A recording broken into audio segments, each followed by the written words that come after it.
8 மணி 3 நிமிஷம். சரியா 8:35க்கு நான் முடிச்சிடுறேன். 8:35க்கு எல்லாரும் வீட்டுக்கு போகலாம். ஏன்னா நானும் வீட்டுக்கு போகணும்.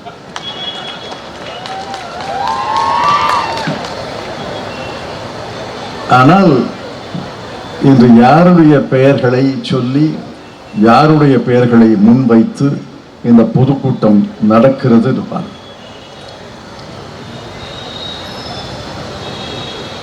காந்தியடிகள், அம்பேத்கர் இவர்களை பெயர்களை முன்வைத்து இந்த பொதுக்கூட்டம் நடைபெறுகிறது.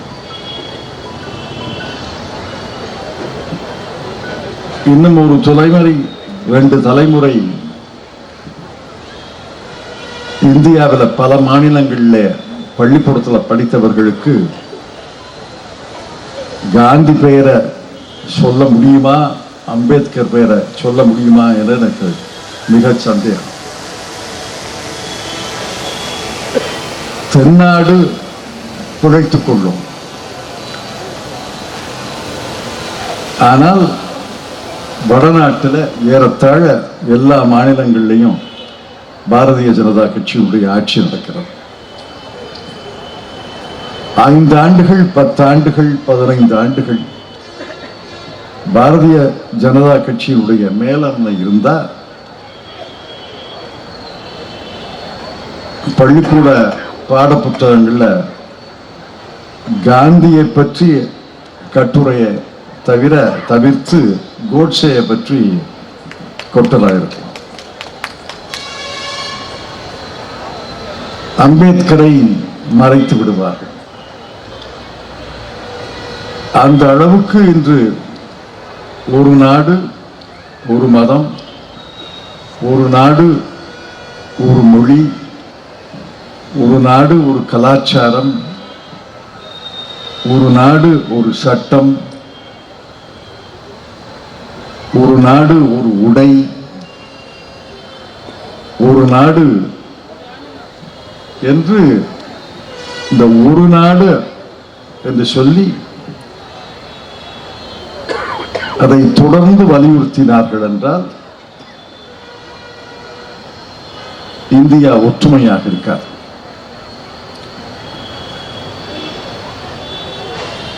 ஆகவேதான் காந்தியடிகள் அம்பேத்கரை முன்னிறுத்தி இந்த பொதுக்கூட்டங்களை நடத்துகிறோம்.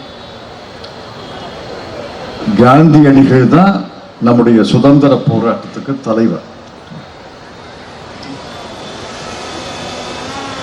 பல பேர் பாரதிய ஜனதா கட்சியில காந்தியடிகளை தேசத்தந்தை என்று சொல்லக்கூடாது என்று பேசுகிறார்கள். எல்லா நாட்டிலையும் சுதந்திர போராட்டத்துக்கு ஒரு தலைவர் இருந்தார். எல்லா நாடுகளிலும் இருந்தார். நம்ம நாட்டில் சுதந்திர போராட்டத்துக்கு தலைமை ஏற்றவர் மகாத்மா காந்தியடி. அவர் தலைமை ஏற்றிருக்காவிட்டால் தென்னாப்பிரிக்காவிலிருந்து இந்தியாவுக்கு வந்து அடிமைப்பட்டு கிடந்த மக்களை எல்லாம் எழுப்பி, ஆழ்ந்த உறக்கத்தில் இருந்த மக்களை எல்லாம் எழுப்பி ஜாதி மத வேறுபாடுகளுக்கு அப்பால் ஒரு பெரிய தேசிய இயக்கம்,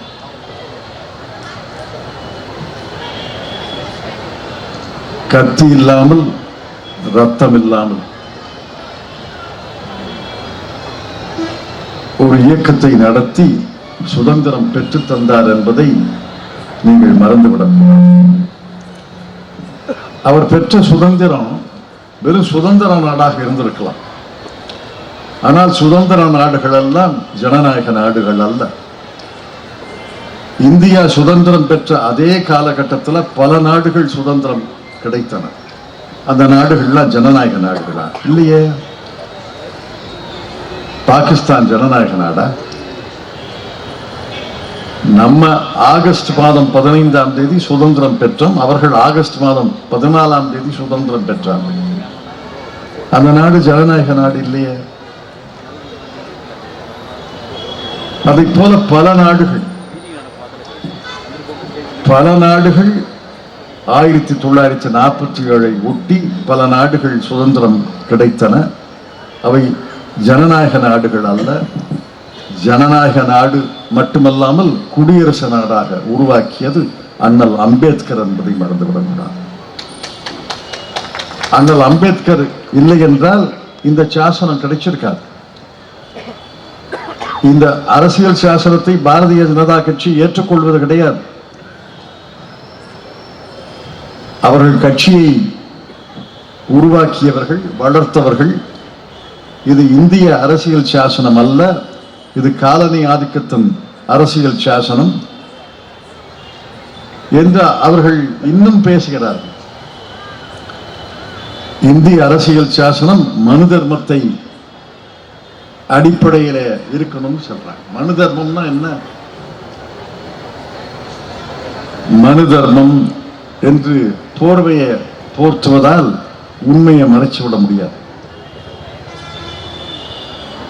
4 ஜாதிகள் 4 வர்ணங்கள் இந்தியாவில் இருந்தது, இருக்கிறது, இருக்க வேண்டும் என்று சொல்வதுதான் பாரதிய ஜனதா கட்சி. எச்சரிக்கையா இருங்க.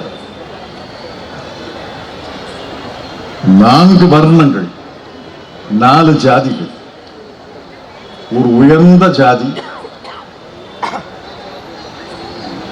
அடுத்தது ஒரு ஜாதி, அடுத்தது ஒரு ஜாதி, அடுத்தது சூத்திரர்கள் என்று மிக மிக பெரும்பகுதி மக்கள், 4 ஜாதியிலும் சேராத மக்கள் தலித்கள். இங்க யார் இருக்கா? எல்லாரையும் நாங்க அழைக்கிறோம், எல்லாரையும் அணைத்துக் கொள்கிறோம், எல்லாரும் வர வேண்டும் என்று சொல்கிறோம். ஆனால் யாராவது இங்க எழுந்து நான் தான் உயர்ந்த ஜாதி, நீ சூத்திரன், நீ தலித் என்று சொன்னால் அதை ஏற்றுக்கொள்ள முடியாது, ஏற்றுக்கொள்ள மாட்டோம். அதை உடைத்தவர், அந்த மனு தர்மத்தை உடைத்தவர் அரசியல் சாசனத்தில் பாரதியார் பாடிய மாதிரி எல்லோரும் ஓர் நிறை எல்லோரும் ஓர் என்று பாடினாரு. அதற்கு ஏற்ற அரசியல் சாசனத்தை உருவாக்கி தந்தவர் அம்பேத்கர் அவர்கள். ஆக இன்று காந்திக்கு எதிர்ப்பு வந்திருக்கிறது, அம்பேத்கருக்கு எதிர்ப்பு வந்திருக்கிறது. காந்தியத்தையே குழி தோண்டி புதைத்து விடுவார்கள், அம்பேத்கரை அழித்து விடுவார்கள் என்பதால் தான் ஒரு சுதந்திர நாட்டில், குடியரசு நாட்டில் எல்லோரும் ஓர் நிறை எல்லோரும் ஓர் விலை என்று நாம் சொல்கிறோம். நம்மோடு பல தோழமை கட்சிகளும் சொல்கிறார்கள். ஆனால் நாம் மட்டும் சொல்லவில்லை, எதிர்குரல் பாரதிய ஜனதா கட்சியின் முகாமில் இருந்து வருகிறது என்பதை மிகுந்த எச்சரிக்கையாக இருக்கும்.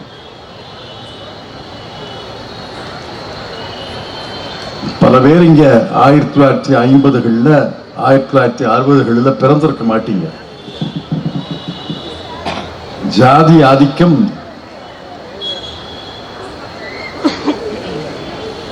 ஜாதி ஆதிக்கத்தை பல பேர் பார்த்திருக்க மாட்டீங்க. கிராமங்கள்ல ஜாதி ஆதிக்கம் இருந்தது, அதை போல நகரப்புறங்கள்லயும் ஜாதி ஆதிக்கம் இருந்தது. இன்று நகரங்கள்ல வாழ்பவர்கள், நகரங்களை ஒட்டியிருக்க கிராமங்களில் வாழ்பவர்களுக்கு அந்த ஜாதி ஆதிக்கம் தெரியாது.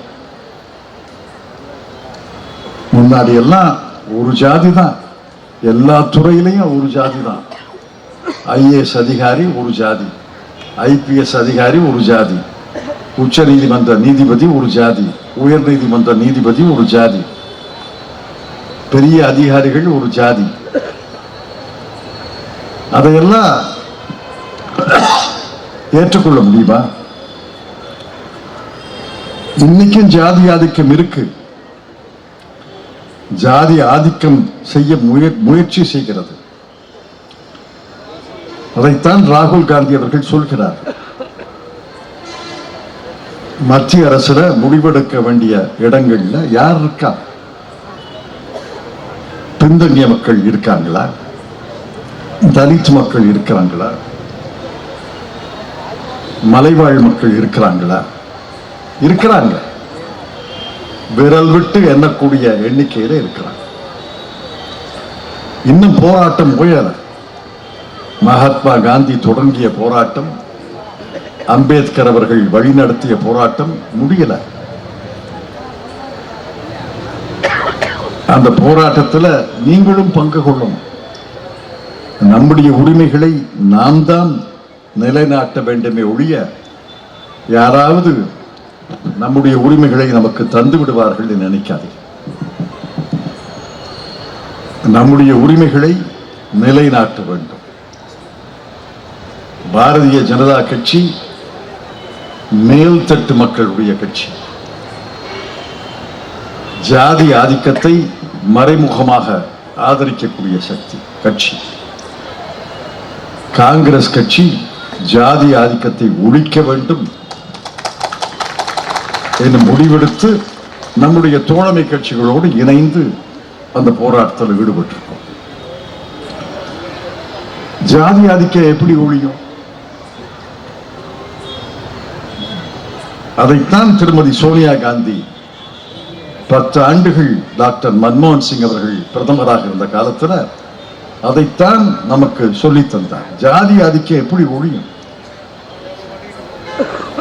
கல்வி எல்லாருக்கும் கிடைச்சாதான் ஜாதி ஆதிக்கம் ஒழியும். ஆகவேதான் கல்வி உரிமை திட்டம், தகவல் உரிமை திட்டம், உணவு உறுதி திட்டம், வேலை உறுதி திட்டம். கல்வி இல்லாம, உணவு இல்லாம, தகவல் இல்லாம, வேலை இல்லாம ஒரு மனிதன் வாழ்ந்து என்ன பயன்? அந்த மனிதன் வாழ்ந்தால் என்ன, வாழாவிட்டால் என்ன? ஆக இதையெல்லாம் தனித்தனியா பார்க்க கூடாது. சமுதாயத்தில் நாள்தோறும் ஒரு புரட்சி நடந்து கொண்டு இருக்கிறது. நாள்தோறும் மாறுதல்கள் வந்து கொண்டு இருக்கிறான். அந்த மாறுதலுக்கு உந்து சக்தியாக காங்கிரஸ் கட்சி இருக்க வேண்டும்.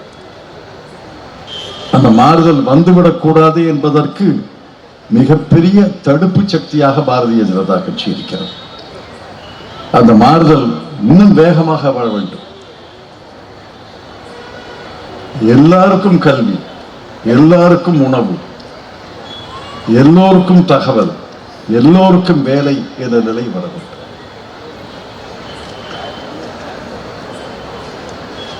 இன்றைய பாரதிய ஜனதா கட்சி 11 ஆண்டுகள் ஆண்ட கட்சி. 15 நாட்களுக்கு முன்னாடி வரவு செலவு திட்டத்தை சமர்ப்பித்தார்கள். பட்ஜெட்.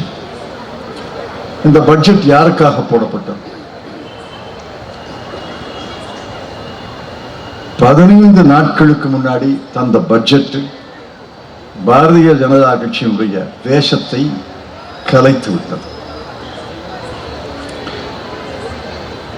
நிதியமைச்சர் அவர்கள் சொன்னார், 1,00,000 கோடி ரூபாயை நான் மக்களுக்கு தரப்போகிறேன். 1,00,000 கோடி ரூபாய். இந்திய பட்ஜெட் 47 லட்சம் கோடி ரூபாய். அடுத்த ஆண்டு பட்ஜெட் 50 லட்சம் கோடி ரூபாய். நான் மக்கள் நலத்திட்டங்களுக்காக, முன்னேற்ற திட்டங்களுக்காக 1,00,000 கோடி வச்சிருக்கிறேன். 1,00,000 கோடியைத்தான் நான் பிரித்து தர வேண்டும் என்று சொல்கிறார். யாருக்கு பிரித்து தந்தாங்க? நண்பர் பீட்டர் அல்போன்ஸ் அவர்கள் சொன்னார்கள், இந்த நாட்டில் 9 கோடி பேர் தான் வருமான வரி கணக்க காட்டுறாங்க. இந்த 9 கோடி பேர்ல 3 கோடியே 20 லட்சம் பேர் தான் வரி கட்டுறாங்க. 3 கோடியே 20 லட்சம் பேர் தான் வரி கட்டுறாங்க. இங்க எத்தனை பேர் வருமான வரி கட்டுறீங்க? உங்க முகத்தை பார்த்தா 90% வருமான வரி கட்ட மாட்டீங்க. கட்ட முடியாது. கட்டுறதுக்கான வருமானம் கிடையாது. 3 கோடியே 20 லட்சம் பேர் 143 கோடி மக்கள்ல 3 கோடியே 20 லட்சம் தான் வருமான வரி கட்டுறாங்க. ₹1 கட்டுறாரா, ₹1 கோடி கட்டுறாங்கிறது வேற. 3 கோடியே 20 லட்சம் பேர் தான் வருமான வரி கட்டுறாங்க. இந்த அம்மையார் திருமதி நிர்மலா சீதாராமன் அவர்கள் பிரதமருடைய ஆசையோடு 1 லட்சம் கோடியையும் 3 கோடியே 20 லட்சம் மக்களுக்கு கொடுத்தார். என்கிட்ட 1 லட்சம் கோடி தான் இருக்குன்னு சொல்றார். 1 லட்சம் கோடிய மக்களுக்காக தர வேண்டும் என்றால் எல்லா பகுதி மக்களுக்கும் தந்திருக்க வேண்டுமா இல்லையா? 1 லட்சம் கோடியையும் 3 கோடியே 20 லட்சம் வருமான வரி கற்றவங்களுக்கு தந்துட்டு அனைத்து மக்களுக்கும் கையை விரிச்சிருக்கார். இதைத்தான் நாங்கள் நாடாளுமன்றத்தில் கண்டித்தோம். மக்கள் எல்லாம், மற்ற மக்கள் எல்லாம் உங்களுக்கு மக்களாக தெரியலையா? வருமான வரி கற்றவங்க தான் உங்களுக்கு மக்களாக தெரியதா? ஏழை விவசாயிகள், அன்றாட கூலிகள், வேலை இல்லாமல் இருப்பவர்கள், முதியவர்கள், மூத்தவர்கள், மாற்றுத்திறனாளிகள், குழந்தைகள், இவர்களெல்லாம் மக்களா தெரியலையா? அவர்கள் கண்ணுக்கு தெரியல, நம்ம கண்ணுக்கு தெரியுது இல்ல? இங்க பார்க்கும்போது தெரியுது இல்ல? கிராமங்கள்ல சுற்றுப்பயணம் செய்யும் போது தெரியுது இல்ல? இந்திய நாடு வளரலன்னு நான் சொல்லல.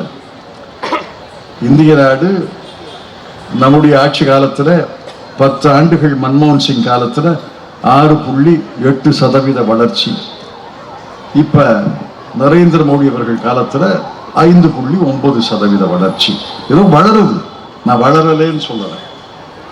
அந்த வளர்ச்சியின் காரணமாக நண்பர் பீட்டர் சொன்னதை போல ஒரு தரப்பு மக்களுக்கு செல்வம் சேர்ந்திருக்கு, நான் இல்லைன்னு சொல்லல.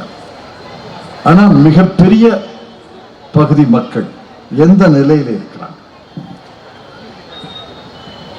யாரும் பட்டினியால் சாகல. நான் பட்டினி இருக்குன்னு சொல்லல, ஆனா பசி இருக்கு. பட்டினி வேற, பசி வேற.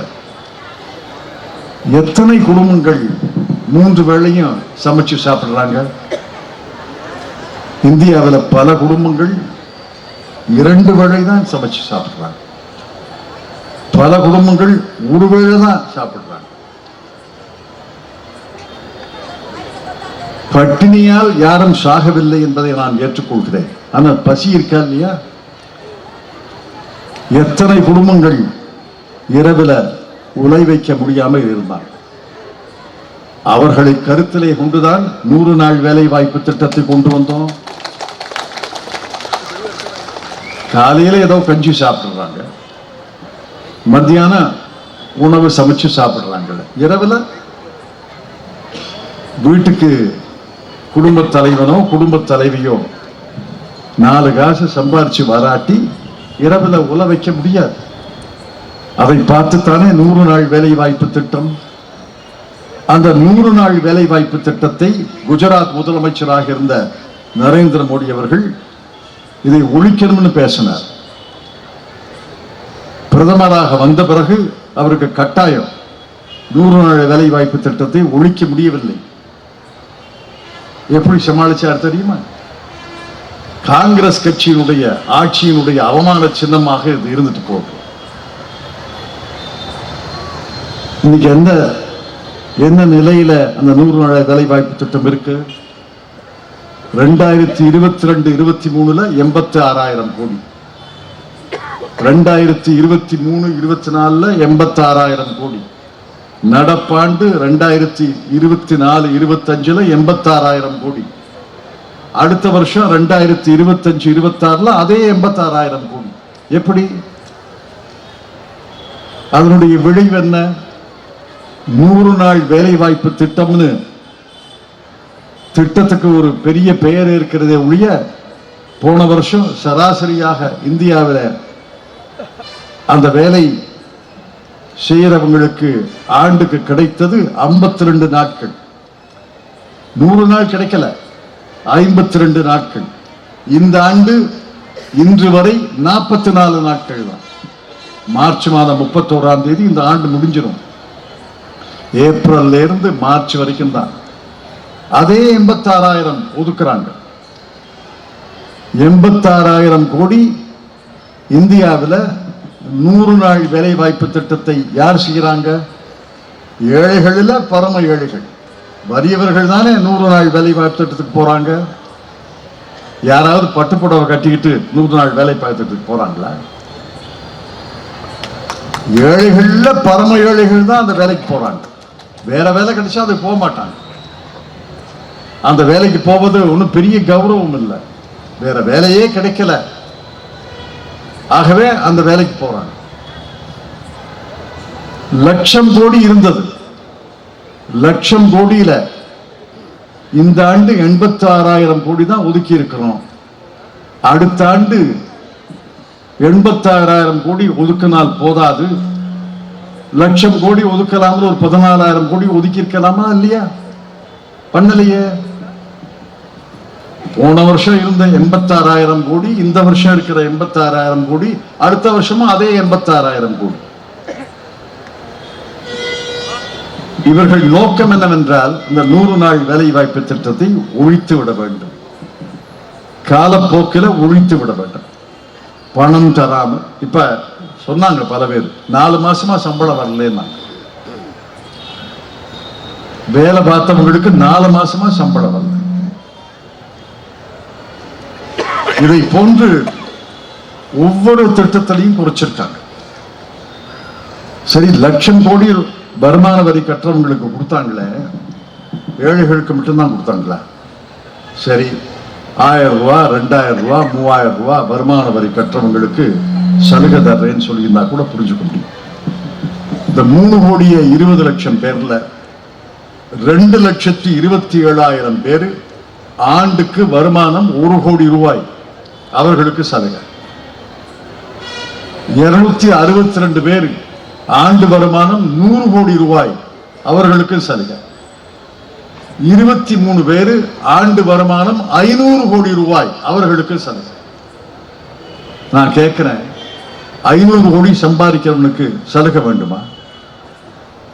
100 கோடி வருமானம் உள்ளவனுக்கு சலுகை வேண்டுமா? 1 கோடி வருமானம் உள்ளவனுக்கு சலுகை வேண்டுமா?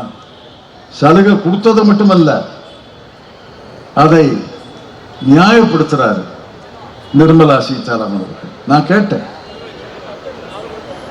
ஏழைகளுக்கு குறைஞ்ச வருமானம் உள்ள குறைஞ்ச வரி கட்டுறவங்களுக்கு சலுகை கொடுத்தா அர்த்தம் இருக்கு, ஏன் பணக்காரர்களுக்கு கொடுத்தீங்க? பணக்காரர்களுக்கு நான் கொடுக்கலையே, கொஞ்சம் தானே கொடுத்தேன். கொடுக்கலன்னு சொல்ல முடியல, கொஞ்சம் தானே கொடுத்தேன். இந்த புள்ளி விவரங்களை நாடாளுமன்றத்திலே சொன்னோம், மறுக்கலையே. 23 பேருக்கு 500 கோடி ரூபாய் வருமானம் இந்திய நாட்டில் இருக்கு. பெயர்கள்லாம் சொல்ல வேண்டிய அவசியம் இல்லை, எல்லாருக்கும் நாவல புரள்கிற பெயர்கள். 23 பேருக்கு ஆண்டு வருமானம் 500 கோடி ரூபாய், அவர்களுக்கும் வரி சலுகை.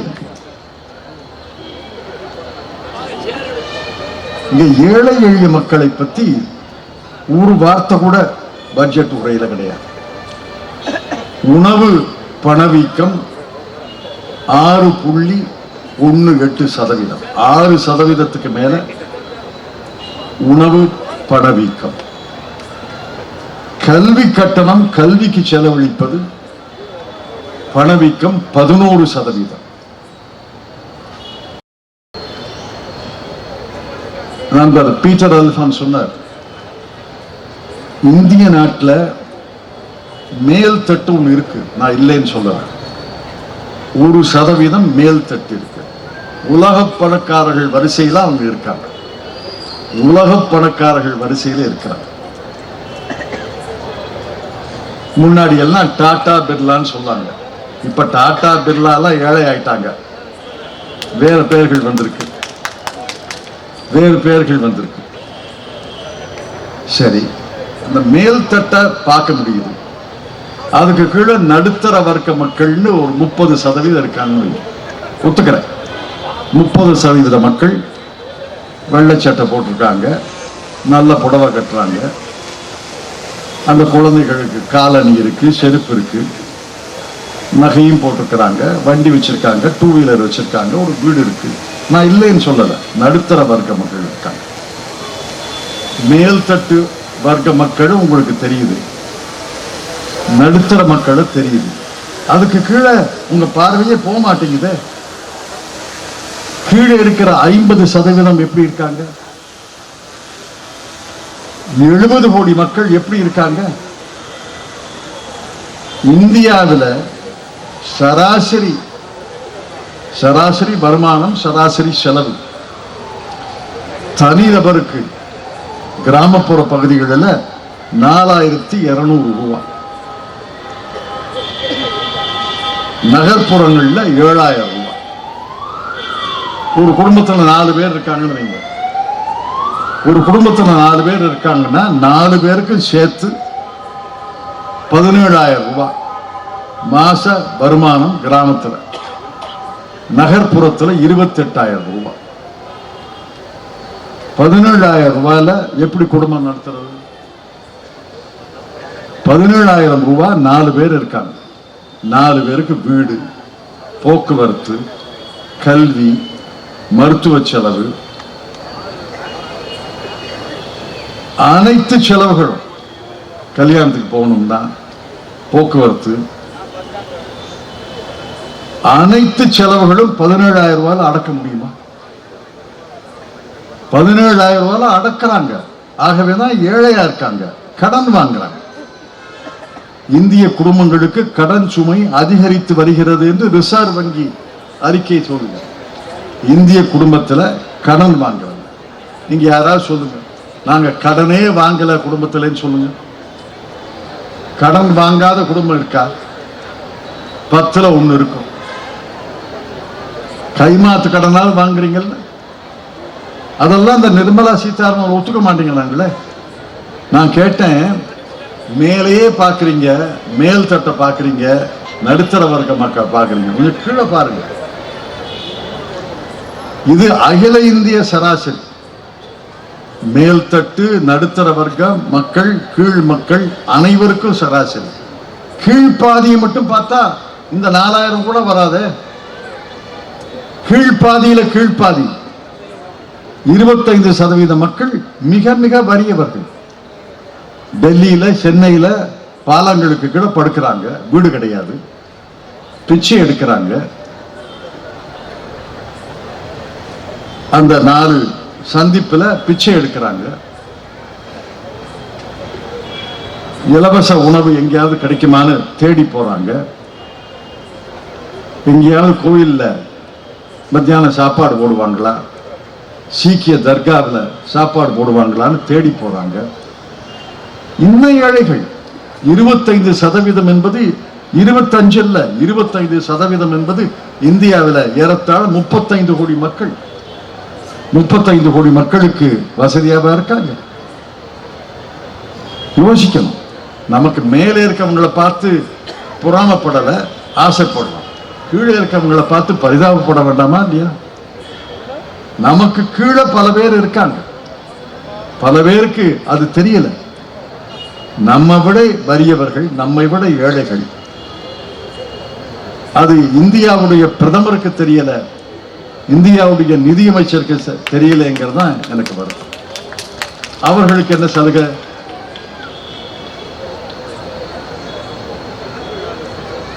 இளைஞர்கள் மத்தியில வேலை வாய்ப்பு 10% வேலை இல்லை. ஒரு அரசு பதவிக்கு 8000 பதவிகளுக்கு உத்தரப்பிரதேசத்தில் அரசு விளம்பரம் செஞ்சது. 8000 பதவி தான், ஒரு கிராம அதிகாரி. 8000 பதவிகளுக்கு பல லட்சம் இளைஞர்கள் விண்ணப்பம் போட்டாங்க. ஒரு 3 நாளைக்கு எந்த ரயில்லையும் இடம் கிடையாது, எந்த பஸ்லையும் இடம் கிடையாது. தில்லு முள்ளு. ஒவ்வொரு ரயில்வே ஸ்டேஷன்லையும், ஒவ்வொரு பஸ் ஸ்டாண்ட்லையும் ஏகப்பட்ட கூட்டம். போலீஸை வைத்து கலைக்க வேண்டியிருக்கு. பம்பாய் நகரத்தில் விமான நிலையத்தில் கான்ஸ்டபிள், பாதுகாப்பு வீரர், 80 பேர் பதவி. 80 பேர் பதவிக்கு பல்லாயிரக்கணக்கான விமான நிலையத்துக்குள்ள நுழைஞ்சிட்டாங்க. வாக்-இன் இன்டர்வியூ, யார் பண்ணாலும் வரலாம்னு அறிவிச்சாங்க. பல்லாயிரம் பேர் 80 பதவிக்கு. அந்த அளவுக்கு இன்று இளைஞர்கள் மத்தியிலே வேலை இல்லாமல் இருக்கு. படித்த பட்டதாரிகள் வேலை இல்லாமல் 40 வயது வரைக்கும் இருக்கிறாங்க. 13% வேலை இல்லாமல். அவர்களுக்கு என்ன இந்த பட்ஜெட்ல என்ன இருக்கு? வேலை இல்லாம உங்க கண்ணுக்கு தெரியலையா? வேலை இல்லாதவர்கள் இந்த நாட்டில் இருக்காங்கிறது கூட இந்திய பிரதமருக்கு தெரியல, இந்திய நிதியமைச்சருக்கு தெரியலங்கிறதா மிக வருத்தம். வேலை வாய்ப்புக்காக பல திட்டங்களை அறிவிக்கிறாங்க. நடப்பு ஆண்டுல, இந்த ஆண்டு ஆரம்பத்தில் அறிவித்தது 28,000 கோடி ரூபாய், 28,318 கோடி ரூபாய் செலவழிப்போம் வேலை வாய்ப்புகளை உருவாக்குங்கிற மாதிரி. வருஷ கடைசியில் என்ன செலவழிச்சாங்க தெரியுமா? ஒதுக்கினது 28,318 கோடி ரூபாய், செலவழிச்சது 20,000 கோடி ரூபாய் தான். ஏன் 8,000 கோடி ரூபாய் செலவழிக்கல? பதில் கிடையாது. இது மட்டுமல்ல, பல துறைகளிலே ஒதுக்கின பணத்தை செலவழிக்க. சுகாதாரத்துறையில 1,255 கோடி ரூபாய் வெட்டு. கல்வித்துறையில 11,584 கோடி ரூபாய் வெட்டு. இப்ப நம்முடைய ராஜேஷ் சொன்னாரு, இந்த வெள்ளத்துல ஒரு பள்ளிக்கூடம் அடிஞ்சு போச்சு, செவரெல்லாம் இடிச்சிட்டாங்க, அது விழுதுற மாதிரி இருந்துச்சு, அந்த பள்ளிக்கூடத்தை கட்டணும். நான் பல பேர்கிட்ட சொன்னேன், இன்னும் கட்டுறேங்கிறாங்க. அமைச்சர்கிட்டயே சொன்னேன், பட்ஜெட் இருக்கும்போது கட்டுறேன்னு சொல்றாங்க. இப்பதான் சொல்லிட்டு இருந்தார். நீங்க கல்விக்காக ஒதுக்கிய பட்ஜெட்ல 11,584 ரூபாயை செலவழிக்காம வச்சிருக்கேங்க. ஏன் அவரோட ஊர்ல பள்ளிக்கூடம் கட்டியிருக்கலாம்ல? பள்ளிக்கூடம் கட்ட வேண்டியதே கிடையாதா? எதுக்காக 11,584 கோடி ரூபாயை செலவழிக்காம இருந்தீங்க? பதில் கிடையாது. சமூக நலத்திட்டங்களுக்கு 10,000 கோடி ரூபாய் வெட்டு. விவசாயத்துறையில 11,000 கோடி ரூபாய் வெட்டு. ஊரக வளர்ச்சியில 75,000 கோடி ரூபாய் வெட்டு. நகர்ப்புற வளர்ச்சியில 19,000 கோடி ரூபாய் வெட்டு. எதுக்காக வெட்டி இருக்கீங்க? நாடாளுமன்றம் பணம் தந்தது, செலவழிக்கிறேன்னு சொல்றீங்க, திட்டம் போடுறீங்க, கடைசியில் ஏன் செலவழிக்காம இருங்கன்னா பதில் கிடையாது. ஆக இந்த அரசு யாருக்கான அரசு என்பதை சிந்திக்கலாம். இது மேல்தட்ட மக்களுக்கு, எந்த மாநிலத்தில் தேர்தல் நடக்குதோ அந்த மக்களுக்காக தேர்தல். இந்த பட்ஜெட் முழுக்க டெல்லி மக்களை மனதில் வைத்து, பீகார் மக்களை மனதில் வைத்து தயாரிக்கப்பட்ட பட்ஜெட். டெல்லியில வெற்றி பெற்றவர்கள் பீகார்ல வெற்றி பெற முடியும் என்று நம்புகிறார்கள். கொஞ்சம் கொஞ்சமாக இந்தியா முழுவதும் ஆக்கிரமிக்க வேண்டும் என்று நினைக்கிறார்கள். இந்தியா முழுவதும் பாரதிய ஜனதா கட்சி ஆக்கிரமித்தால் என்ன நடக்கும் என்பதை நீங்கள் சிந்தித்து பார்க்கணும். நம்முடைய திட்டங்களை இருட்டடிப்பு செய்கிறார்கள், நம்முடைய திட்டங்களை குழி தோண்டி புதைக்கிறார்கள். தகவல் உரிமை சட்டம் நம்ம ஆட்சியில உண்டாது. இப்ப தகவல் உரிமை சட்டத்துல பல திருத்தங்களை செய்து தகவல்களை பெற முடியாது, பல தகவல்களை தர வேண்டாம் என்று சட்டத்தை திருத்தி இருக்கிறார். அதை போல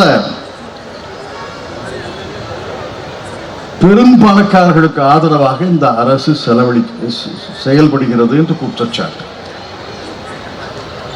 பெரும் பணக்காரர்களுக்கு 22-23 2,08,000 கோடி ரூபாய் கடன் தள்ளுபடி, 23-24 1,70,000 கோடி ரூபாய் கடன் தள்ளுபடி. கல்வி கடனை தள்ளுபடி பண்ணணும்னு சொல்றோம். கல்வி கடனை தள்ளுபடி செய்ய அரசு மறுக்கிறார். கல்வி கடன் வாங்கியிருக்காங்களா இல்லையா? பல பேர் இன்னைக்கு வேலை இல்லாம கல்வி கடனை கட்ட முடியல. இப்ப பழைய கடன் 5 வருஷத்துக்கு முன்னாடி 10 வருஷத்துக்கு முன்னாடி கல்வி கடன் வாங்கினவங்க பல பேர் கல்வி கடனை கட்ட முடியல. நீங்க பெரும் முதலாளிகளுக்கு 2 லட்சம் கோடி கார்ப்பரேட் கடன்களை ரத்து செய்ய முடியும் என்றால் ஏன் கல்வி கடனை ரத்து செய்ய முடியாது? பயன் பதில் கிடையாது, பயன் கிடையாது. எதற்காக இந்த புள்ளி விவரங்களை எல்லாம் சொல்றேன்னா, இந்த அரசு யாருடைய அரசு என்பதை சிந்திக்க வேண்டும். யாருடைய அரசு என்பதை தெளிவாக புரிந்து கொள்ள வேண்டும். இந்த அரசு மேல்தட்டு மக்களுக்கு, மேல் வர்க்கம் என்று நினைத்துக் கொண்டிருக்கும் மக்களுக்கு, பணக்காரர்களுக்காக அரசு. சாதாரண ஏழை எளிய மக்கள், நடுத்தர மக்கள், பின்தங்கிய மக்களுக்கு, தலித் மக்களுக்கு, மலைவாழ் மக்களுக்கு, வறிய மக்களுக்கு, ஏழைகளும் ஏழையான மக்களுக்கு இந்த அரசு. இதை எதிர்த்துத்தான் ஒரு அணி அமைச்சர். இதை எதிர்க்கணும். மீண்டும் நம்முடைய அரசு வர வேண்டும். நம்முடைய அரசு தான் காங்கிரஸ் அரசு என்பதல்ல. காங்கிரஸ் அரசு என்பதல்ல. என்னுடைய பார்வை எப்படின்னா, இதைத்தான் மன்மோகன் சிங் சொன்னாரு, இந்திரா காந்தி சொன்னாங்க, ராஜீவ் காந்தி சொன்னாங்க. ஒரு அரசு நடுநிலையா தான் இருக்கணும், நான் இல்லைன்னு சொல்லலை. ஆனால் ஒரு பக்கம் சாயனம்னா, ஒரு பக்கம் பரிதாபம் அனுதாபம் காட்ட வேண்டும் என்றார், பச்சாத்தாபம் காட்ட வேண்டும் என்றார், பரிவு காட்ட வேண்டும் என்றார், கருணை காட்ட வேண்டும் என்றார், ஏழை மக்களின் பால் பரிவு காட்ட வேண்டும், ஏழை மக்களின் பால் கருணை காட்ட வேண்டும், அடித்தள மக்களின் பால் கருணை காட்ட வேண்டும். இந்த அரசு அப்படி பண்ணார். இந்த அரசு அந்த மாதிரி நடக்கும் என்று கனவு கூட காணாதீர்கள். 11 ஆண்டுகள் நரேந்திர மோடியை பார்த்து விட்டோம். நரேந்திர மோடி இனி மாற மாட்டார். நரேந்திர மோடி அரசு மாறாது. நரேந்திர மோடி அவர்கள் ஏகபோக அரசு, பணக்காரர்கள் அரசு, மேல்தட்டு வர்க்க மக்களுடைய அரசாத்தான் நடத்துவார். ஆக மிகுந்த எச்சரிக்கையோடு இருக்க வேண்டும். மாநில அரசின் உரிமைகளை பாதுகாக்க வேண்டும். நம்முடைய உரிமைகளை பாதுகாக்க வேண்டும் என்றால் நம்முடைய காங்கிரஸ் கட்சி தலைமையிலே இந்தியா கூட்டணி, அந்த இந்தியா கூட்டணியின் கட்சிகள், தமிழ்நாட்டில் இந்தியா கூட்டணியின் கட்சிகள், தமிழ்நாட்டில் திராவிட முன்னேற்ற கழக தலைமையிலே அமைந்த இந்தியா கூட்டணியின் கட்சிகளை நாம் ஆதரித்தால்தான் மகாத்மா காந்தியின் பெயரும் நிலைக்கும், அண்ணல் அம்பேத்கரின் பெயரும். இந்த 2 பெயர்கள் நிலைக்காவிட்டால் இந்தியா இந்தியாவாக இருக்காது. சுதந்திரம் பெற்றதிலே பொருளே கிடையாது. குடியரசு நாடாக வந்ததிலே பொருளே கிடையாது. இந்த அரசியல் சாசனத்துக்கு பொருளே கிடையாது. காந்தியத்தை, அம்பேத்கர் இயலை நிலைநாட்ட வேண்டும் என்றால் மிகுந்த எச்சரிக்கையாக நீங்கள் அரசியலை அணுக வேண்டும் என்று உங்களை எல்லாம் அன்போடு கேட்டு நன்றி தெரிவித்து விடைபெற்றுக் கொள்கிறேன். வணக்கம்.